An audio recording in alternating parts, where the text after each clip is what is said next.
intervengo en esta mesa como firmante del manifiesto y debo de decir que me siento orgulloso de que por lo menos una vez, espero que en el futuro más, aparezca el nombre de mi universidad, la Universidad Autónoma de Madrid, en el mismo, en la lista de señantes. Pero aparte de la cuestión personal, quiero darle a mi intervención, que va a ser muy breve, un matiz científico. Puesto que soy profesor de lingüística, creo que es mi obligación resaltar esto. Y quiero señalar un aspecto del manifiesto que me parece que tiene un valor científico muy grande, concretamente el punto 2 de las denuncias. En el manifiesto hay 3 denuncias. El manifiesto es un texto para la acción, se constata, se denuncia y se llama a la acción. Y en el segundo punto de la denuncia me parece que hay un aspecto que fundamenta científicamente el manifiesto y le da un enorme valor desde el punto de vista científico. Consiste en la denuncia de la denominada ideología política del bilingüismo. He podido constatar en mis estudios de lingüística que la lingüística actual, por lo menos la oficial o parte de ella, está totalmente imbuida terminológica y conceptualmente por el supremacismo lingüístico. Se habla de lenguas globales o lenguas internacionales en vez de hablar de lenguas impuestas a muchos niveles, en muchos ámbitos. Se habla de muerte de lenguas, los lingüistas hablamos de muerte de lengua cuando deberíamos hablar de lingüicidio, de asesinato de lenguas.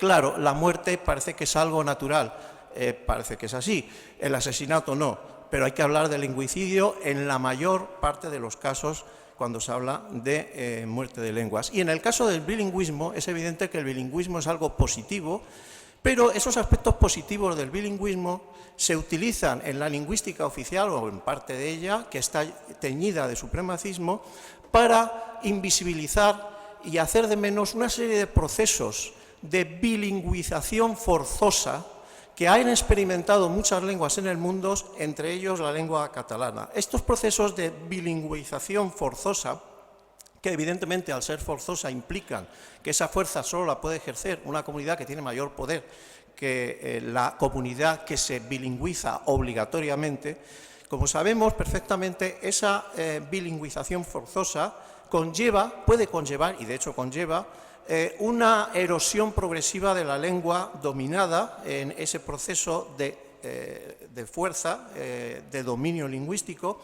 Esa lengua se va perdiendo sus características, se va fragmentando, se va haciendo menos vigorosa, tanto en su uso como en su estructura gramatical.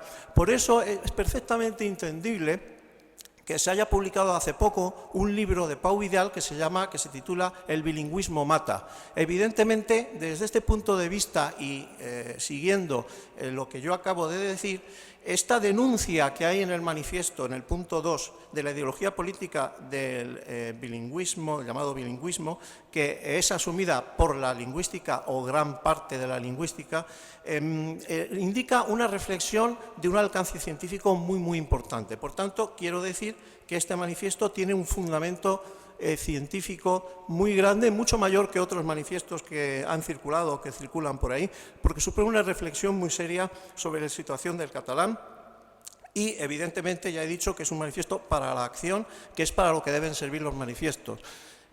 Por tanto, quiero terminar diciendo que me siento muy orgulloso de haber firmado este manifiesto. Estoy completamente de acuerdo con los análisis que se hacen en él, que son unos análisis muy exactos, muy precisos y muy científicamente fundamentados en un texto al que se ha hecho referencia antes muchísimo más amplio. Y, bueno, pues quiero darles las gracias por su atención. Moltes gràcies.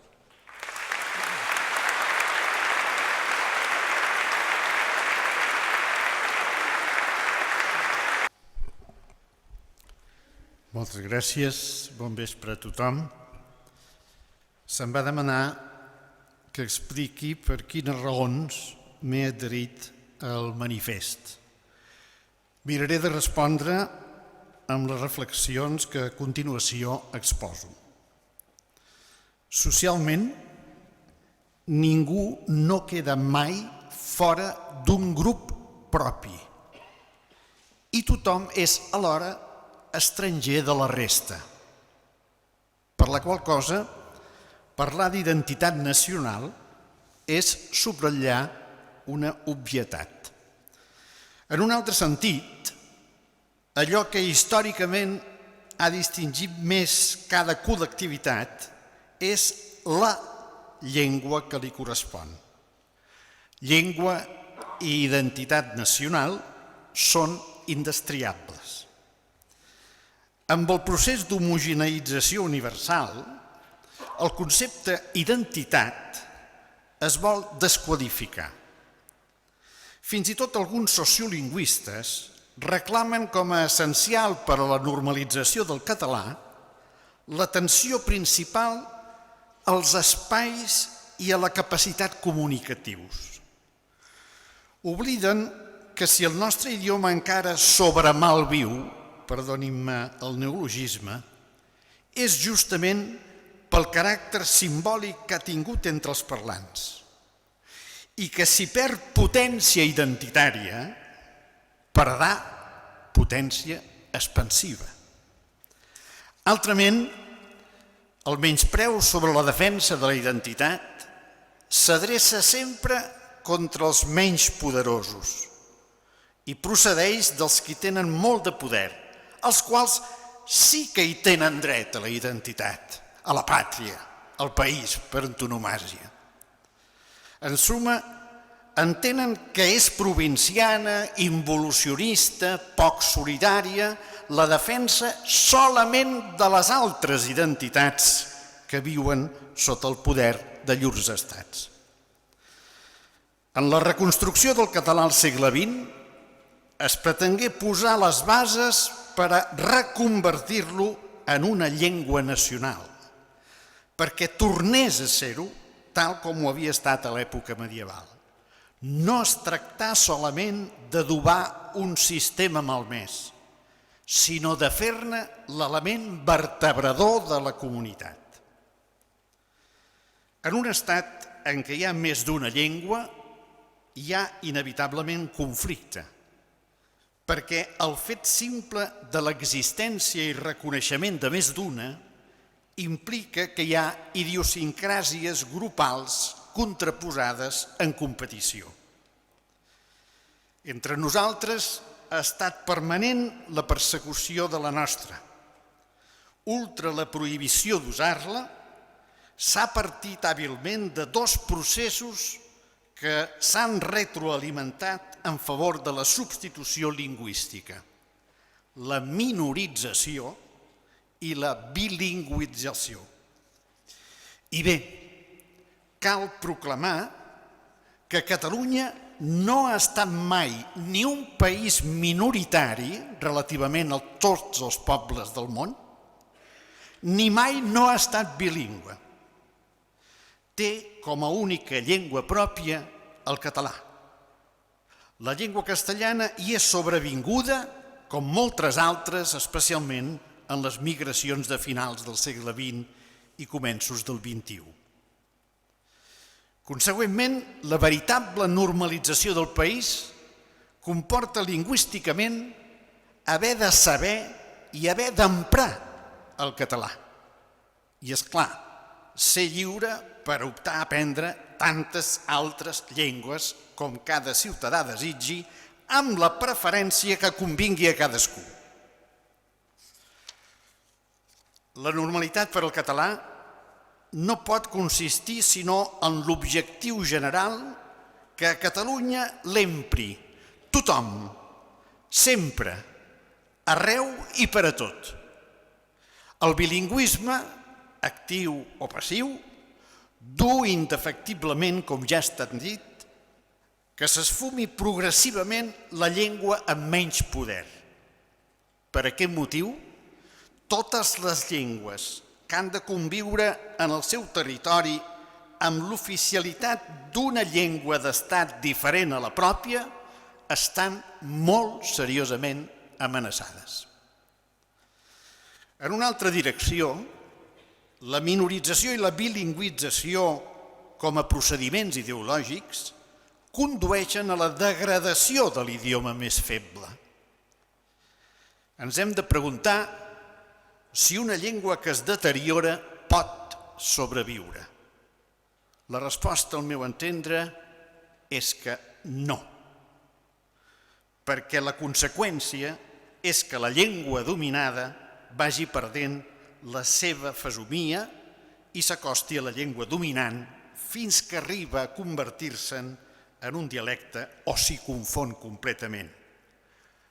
Unitat i genuïnitat són dues característiques que cap llengua no es pot permetre d'obviar. Solament en un país minoritzat i bilingüitzat es planteja el dilema absurd de si val més que siguin molts que usin el català encara que malament o que siguin pocs però correctament. La normalització exigeix que l'ha d'emprar, com he dit, tothom, i ara afegeixo, i adequadament. En aquesta línia, la bilingüització ha estès amb èxit notable una altra ideologia nefasta, la de la convicció que el català és una llengua difícil.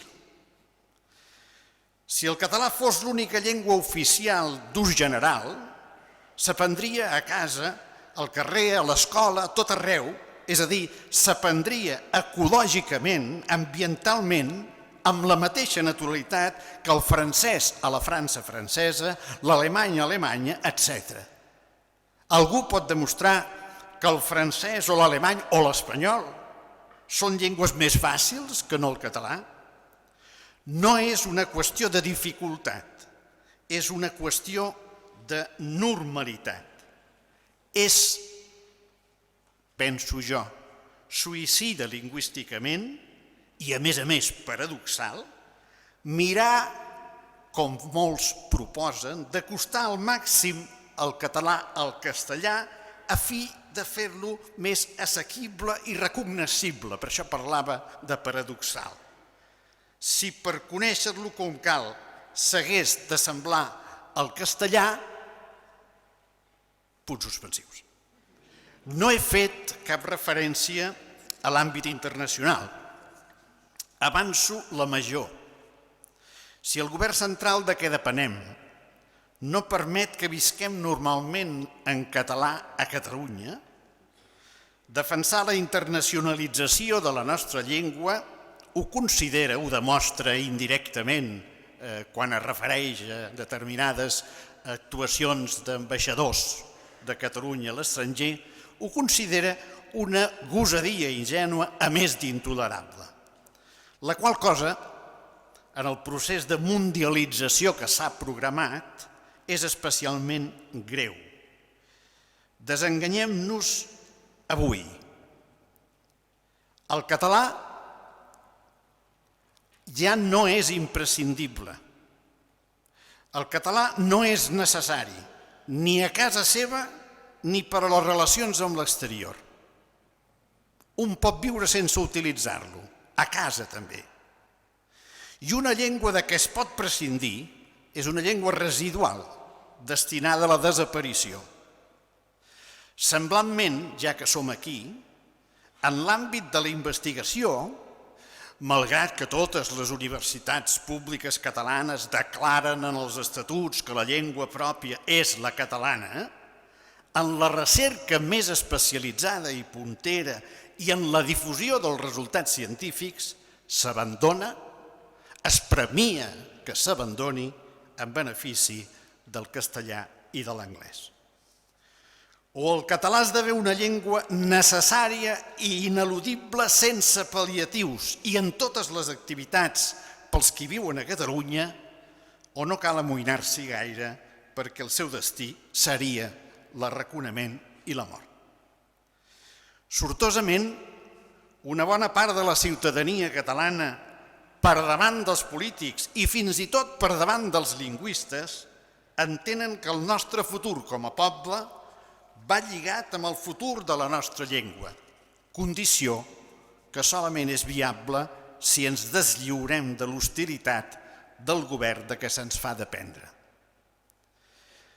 Si de sempre la sociolingüística ha defensat el principi de territorialitat en el tractament de les llengües i no el de la personalitat, avui amb les intenses migracions que es produeixen arreu, aquest principi és encara més essencial.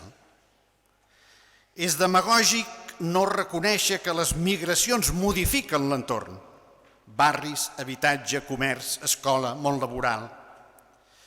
És demagògic no acceptar que les migracions fan menys visible cadascuna de les identitats. Afegim-hi encara que el govern central aquí persuadeix que els immigrants recorrin al castellà en nom de l'utilitarisme i de la rendibilitat. Alerta, doncs. Respecte a totes les llengües i a totes les cultures, no cal ni dir-ho, però mai en detriment de l'hegemonia clara, diàfana de la llengua i de la cultura pròpies. Ja he dit en altres ocasions, perdonin els que ja ho han sentit, que no estic d'acord amb el tòpic que s'ha generalitzat, segons el qual és català qui viu i qui treballa a Catalunya. Per mi, no. No és una definició encertada ni per als qui han nascut aquí. No és una definició suficient i crec que s'ha demostrat amb escreix. És català qui, havent nascut aquí o no, vol ser-ho. I aquesta voluntat de ser-ho es manifesta principalment en l'ús de la llengua pròpia del nostre país. Vaig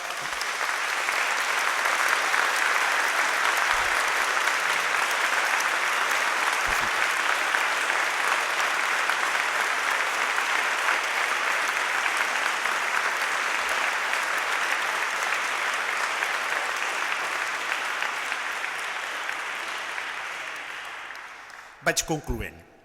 Com deia l'estimadíssim Modest Prats, amb una sinceritat que l'honorava, com la intel·ligència que tenia, cal que Catalunya decideixi.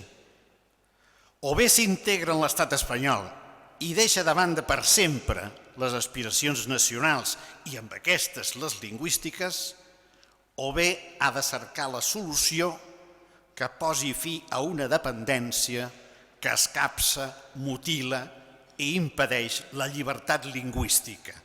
Solució que comporta, entre d'altres condicions, l'espai polític-administratiu propi, un estat català independent. Afegeixo, per Modest Prats,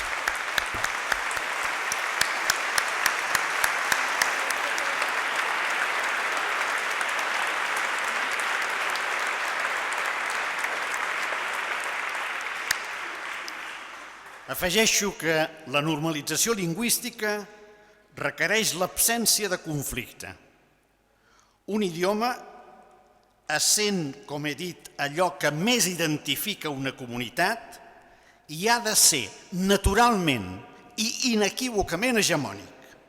N'ha de ser l'única llengua oficial, l'única. Em deixa perplex com pot haver-hi persones que creguin que amb la cooficialitat del català i el castellà en un estat català independent no es reproduiran les hostilitats a què estem secularment habituats. No he tingut ocasió encara de llegir o d'escoltar arguments que demostrin que amb l'acceptació del castellà com a llengua oficial en un estat català independent s'hauran acabat els conflictes. És ingenuïtat o una tàctica política per tal que ningú no s'espanti. Si es tracta d'això segon, jo, més que en les tàctiques, crec en l'honradesa de no amagar allò a què aspirem. Una nació, un estat i exclusivament la llengua pròpia com a oficial. No ens enganyéssim i que ningú no ens enganyi dient-nos que són aspiracions excessives. No, de cap de les maneres. Es tracta justament de la restitució del caràcter que tenien Catalunya i el català abans que aquest caràcter li fos arrabassat per la força. Gràcies per la vostra atenció.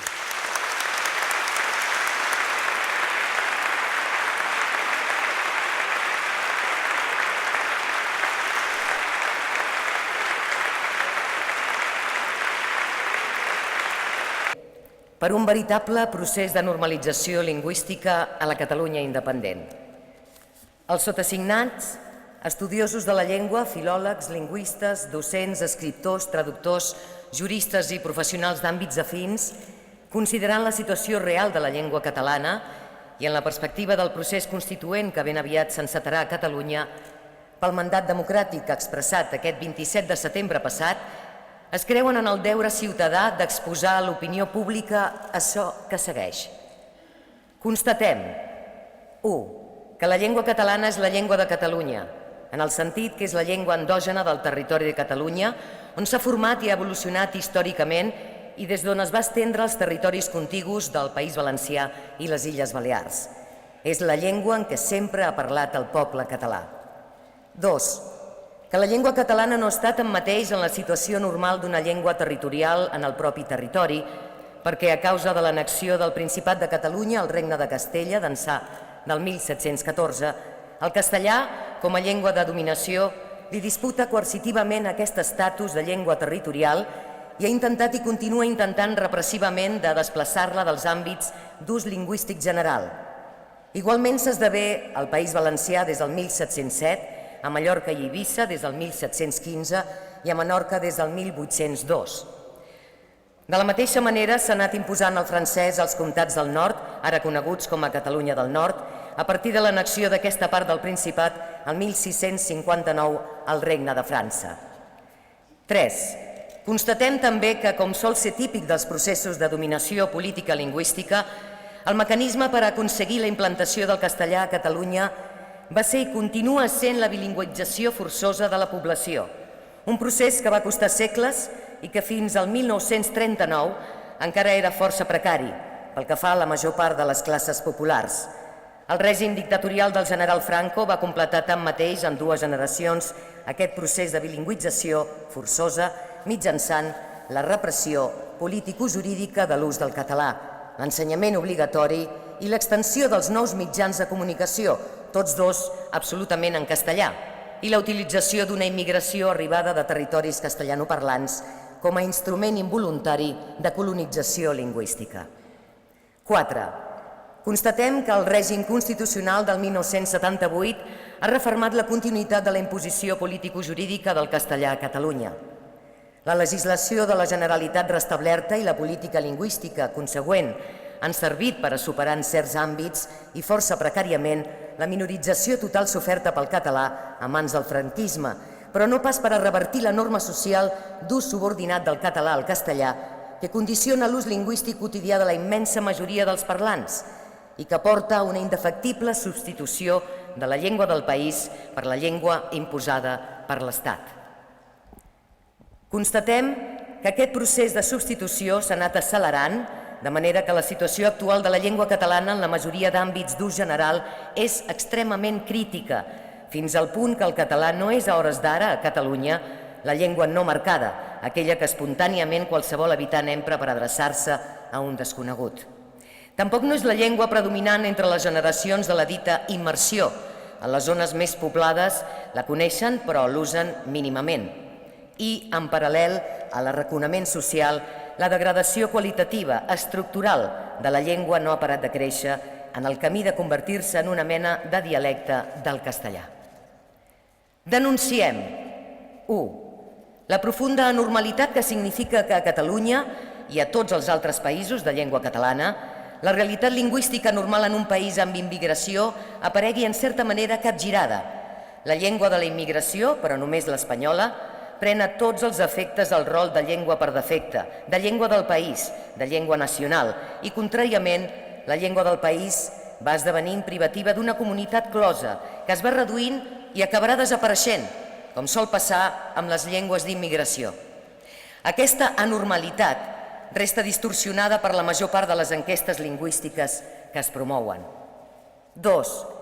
Denunciem la ideologia política de l'anomenat bilingüisme, que s'ha anat inoculant des de les esferes de poder a tota la població catalana d'ençà del 1978 per justificar el règim jurídic establert per la Constitució i l'Estatut d'Autonomia, fent creure que la coexistència de dues llengües a Catalunya, totes dues amb un suposat mateix estatus d'oficialitat i igualtat de drets, és un fet natural, positiu, enriquidor i democràtic. En realitat, aquesta ideologia bilingüística no és res més que una forma d'encobrir i legitimar la subordinació d'una llengua a l'altra i el consegüent procés de substitució lingüística que pateix la societat catalana. La lentitud d'aquest procés fomenta entre la població el miratge que el bilingüisme social pot permetre el reeiximent de la llengua minoritzada i una situació d'equilibri permanent entre la llengua endògena i l'exògena. 3. Denunciem les manifestacions d'alguns grups polítics que, sota la capa de la ideologia bilingüista, proposen per a la futura República Catalana que la normalitat lingüística actual continuï sent garantida i esdevingui la falsa normalitat de la República. Manifestem: 1. La urgència d'una presa de consciència del problema social que constitueix per a la societat catalana el desballestament lingüístic creat per la dominació espanyola, una consciència que ara manca en la majoria dels ciutadans i en molts dirigents polítics. Cal que tothom entengui que un dels grans problemes d'estat de la nova república, potser el més important, serà el problema lingüístic, perquè afecta la base mateixa de la cohesió social. 2. Manifestem la necessitat que aquesta consciència lingüística informi el debat ciutadà del procés constituent i el consens constitucional si no es vol que la nova Constitució sigui una forma de tancar en fals el problema lingüístic i entrebanqui o fins i tot impossibiliti de començar a solucionar-lo per les úniques vies possibles. A. La restitució al català de l'estatus de llengua territorial de Catalunya, igualment per a l'occità a la Vall d'Aran. B. La reversió de la pràctica de la subordinació sistemàtica i generalitzada de l'ús del català o de l'occità a l'ús del castellà. I C. La recuperació progressiva de la genuïnitat de la llengua. 3. Manifestem, finalment, la necessitat, com a fruit de la presa de consciència lingüística, de la creació d'un ampli moviment ciutadà per a la normalització lingüística que plegui com més vagi més voluntats compromeses en una conducta superadora de la subordinació lingüística. Un moviment en què cal que vagi confluint tothom, sigui quin sigui l'origen i sigui quina sigui la seva llengua inicial. 4.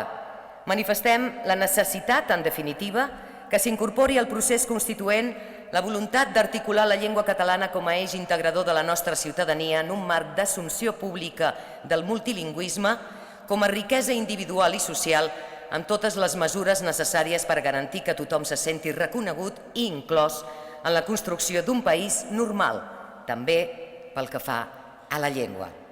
Per ànim de la Universitat de Barcelona, 31 de març de 2016.